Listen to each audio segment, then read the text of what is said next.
पापा आज मेरी एडमिशन की लास्ट डेट है। आप ऑफिस से छुट्टी ले लीजिए ना प्लीज पापा। अरे क्या बात कर रहा है तू? तेरे एडमिशन के बिना और तेरी कॉलेज की फीस के बिना और क्या मेरी कोई काम ही नहीं है जैसे तू बात कर रही है? तुझे क्या लगता है तेरा ही काम सबसे ज्यादा इम्पोर्टेंट है? चुपचाप अभी जा यहाँ से। जब मुझे समय मिलेगा तभी मैं जाकर कॉलेज में एडमिशन कर दूंगा। पापा तब तो मेरी लास्ट डेट निकल गई होगी, फिर मुझे कॉलेज में एडमिशन कौन देगा? अच्छा ठीक है, आप मुझे एडमिशन फीस दे दीजिए, मैं खुद एडमिशन कर लूँगी। अरे बहुत जुबान चल रही है आजकल तेरी। इतना उड़ने की जरूरत नहीं है। इतनी छूट भी तुझे अभी तक मैंने नहीं दिया है कि तू अपना सारा काम खुद ही कर ले। अरे एडमिशन की लास्ट डेट निकल जाएगी तो और किसी कॉलेज में एडमिशन करा देंगे। तो एक साल घर में बैठ जाना, कोई आफत नहीं आ जाएगी। अपनी माँ के साथ घर के काम सीख लिया कर, क्योंकि ये कॉलेज और पढ़ाई नहीं, घर गृहस्थी के काम ही तेरे जिंदगी में आगे काम आएंगे। पापा अगर आप कहें तो मैं मम्मी को अपने साथ कॉलेज ले जाऊं, तब तो आपकी कोई परेशानी नहीं होगी ना? जैसी तेरी मम्मी वैसी ही तू। अरे तेरी माँ तो बाजार से जाकर ढंग से सब्जी भी नहीं ला पाती है, कॉलेज में तेरा एडमिशन क्या कराएगी? अरे तुम दोनों और अपना मजाक मत बनाओ, चुपचाप घर में बैठो। अभी मुझे और इस बारे में कोई बहस नहीं चाहिए। पापा की बात सुनकर सोफिया को बहुत बड़ा दुख पहुंचा था। मम्मी पता नहीं आजकल पापा को क्या हो गया है, मेरे साथ ऐसे क्यों बात करते हैं। भैया को तो कभी भी कोई बात पर टोकते नहीं है, लेकिन मुझे खुद का कोई काम भी करने के लिए नहीं देते हैं। ऐसा लगता है जैसे उनको मेरे ऊपर भरोसा नहीं है। देख बेटा, ये फालतू बात पर दिमाग मत चला। अरे वैसे तो तेरे पापा ठीक ही कहते हैं। अरे इतना बड़ा कॉलेज है, तेरे पापा तेरे साथ जाएंगे और तेरा एडमिशन करवा देंगे। सोफिया राजेश और शालिनी की एकलौती बेटी थी, और इसके अलावा उनका और एक बेटा था जिसका नाम था राहुल। राजेश जी की अपना एक रूल था, वो अपनी पत्नी शालिनी और उनकी बेटी सोफिया को हर बात पर दबा कर रखते थे।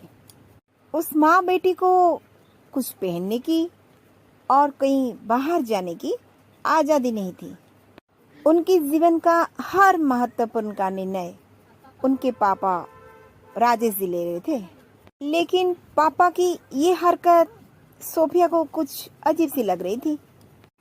मम्मी जी पता नहीं पापा ये ऐसा क्यों कर रहे हैं। देखो ना, मैं हमेशा राहुल से ज़्यादा नंबर रखती हूँ, लेकिन देखो ना पापा हर वक्त राहुल की फेवर करते हैं। देखो ना, उसका एवरेज मार्क्स भी नहीं आता है, इसके बावजूद भी पापा ने उसको बाइक दिलवाई, उसकी हर मांगी पूरी करते हैं। और मुझे मुझे तो कुछ देना तो दूर, बाहर जाने की इजाज़त भी नहीं देते हैं। सारी पाबंदी मुझ पर। मम्मी जी मैं तो तंग आ गई हूँ। अरे देख बेटा, वो लड़का है और तू लड़की, और तुझे तो पता है तेरे पापा के ऊपर किसी की बस नहीं चलता है, इसलिए तेरे पापा जो कहते हैं वैसा ही कर। पापा की हर बात को समझ ले, यही बेहतर रहेगा।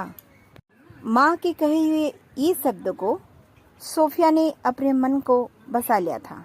उसे ये पता चल गया कि इस घर में उसकी पापा और उसकी भैया उसकी सेफ्टी के लिए जो कहेंगे वही करेगा। खुद का कोई अस्तित्व नहीं था। ऐसे ही धीरे धीरे समय बीतता चला और सोफिया की शादी करने की उम्र आ गई। अरे सोफिया की माँ, आज लड़के वाले उससे देखने आएंगे, उसे जल्दी तैयार कर देना। और हाँ, उसे बोल देना कि लड़के वालों के सामने ज्यादा बोलना मत और अपनी मर्यादा में रहे। ठीक है, आप जैसा कहते हैं वैसा ही होगा। मैं ठीक समय पर सोफिया को तैयार कर दूंगी। देखिए, मेरी बेटी बहुत गुणी और सुशील है, और पढ़ाई में तो बीकॉम किया है उसने। हमेशा अपनी कॉलेज में फर्स्ट आई है। उसकी तो बड़ी ख्वाहिश है लेक्चर बनेगी। अरे देखिए बहन जी, आपकी लड़की पढ़ी लिखी होनहार सुशील है, ये तो बहुत अच्छी बात है। लेकिन घर से बाहर निकलकर आदमी की तरह नौकरी करना और पति के ऊपर जैसे सवार होना, ये रीति रिवाज हमारे घर में नहीं चलता है। अरे बहन जी, हमें तो सीधी सादी घरेलू लड़की चाहिए जो घर में रहे, घर गृहस्थी देखे और सबकी सेवा करे। अरे नौकरी करने के लिए हमारा लड़का है ना। भाई साहब, ऐसा तो कुछ नहीं है। लड़की नौकरी करे और पति के ऊपर सवार हो जाए, ये तो बहुत फर्क है। क्योंकि मेरी बेटी तो बहुत सीधी सादी है, उसकी स्वभाव सरल है। वो भला ऐसा क्यों करेगी?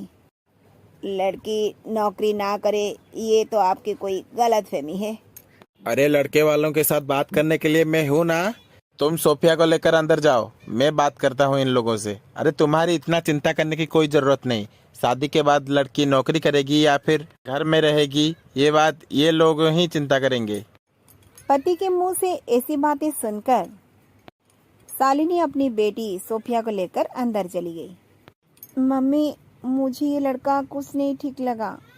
आप देख लिया ना, उनके पापा कैसे नौकरी के लिए इनकार कर रहे हैं।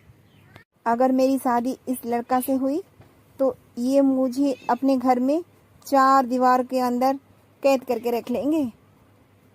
प्लीज़ माँ, ये रिश्ता तोड़ दीजिए। देखा ना बेटा, हम औरतों की हैसियत ऐसी ही है। जहाँ कहा जाए, जैसे जैसे कहा जाए, वैसे वैसे आदमियों के पीछे चलना ही है। अपने बारे में कुछ कहना, अपने बारे में सोचना, ये आदमियों को बर्दाश्त नहीं होगा। औरतें कुछ करे, आगे बढ़े, ये आदमी सह नहीं पाएंगे। इसलिए बेटा, मैं मजबूर हूँ, मैं कुछ नहीं कर पाऊँगी।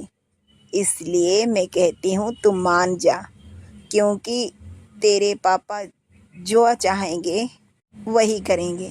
वो जहाँ चाहेंगे तुम्हारा रिश्ता वहाँ पक्का करेंगे और तुझे वहाँ ही शादी करनी पड़ेगी। मैं कुछ कहूँ या ना कहूँ, तेरे पापा को कुछ फ़र्क नहीं पड़ने वाला है।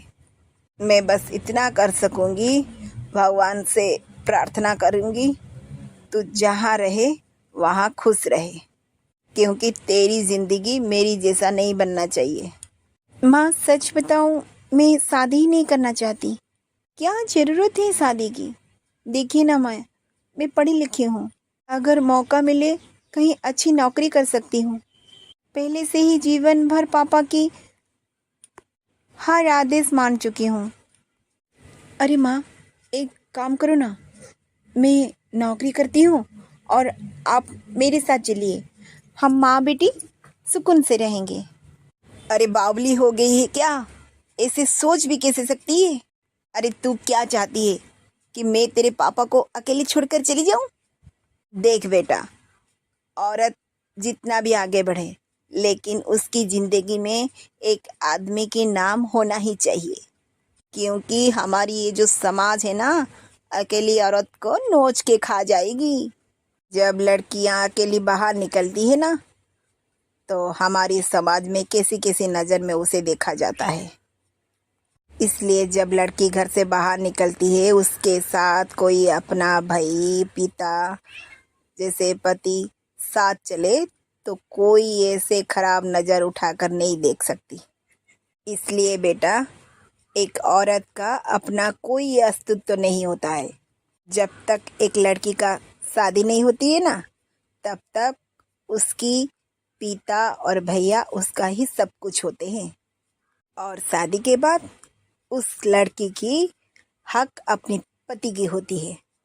लेकिन माँ, लेकिन वेकिन कुछ नहीं बेटा, तू कोई अनोखी नहीं है जो तेरी एक ही शादी हो रही है। अरे दुनिया की हर लड़की की शादी होती है और दुनिया के हर मर्द एक ही जैसे होते हैं। अरे जैसे मैंने घर संसार कर ली ना, वैसे तू भी कर लेगी। अरे धीरे धीरे आदत पड़ जाएगी। चल, कुछ चिंता मत कर, ना इसके बारे में कुछ सोच, जाकर कपड़े बदल ले। तो दोस्तों, जैसे कि आपने देखा, बेटी की इच्छा ना होते हुए भी उसके पापा उस घर में शादी करने के लिए मजबूर कर रहे हैं। आखिर में क्या होगा, वो क्या उस घर में शादी करेगी या फिर नहीं करेगी, देखने के लिए हमारे चैनल को सब्सक्राइब कर दीजिए। और वो शादी करेगी या फिर नहीं करेगी, ये तो पता चलेगा बहू के बिना ससुराल एपिसोड 2 में।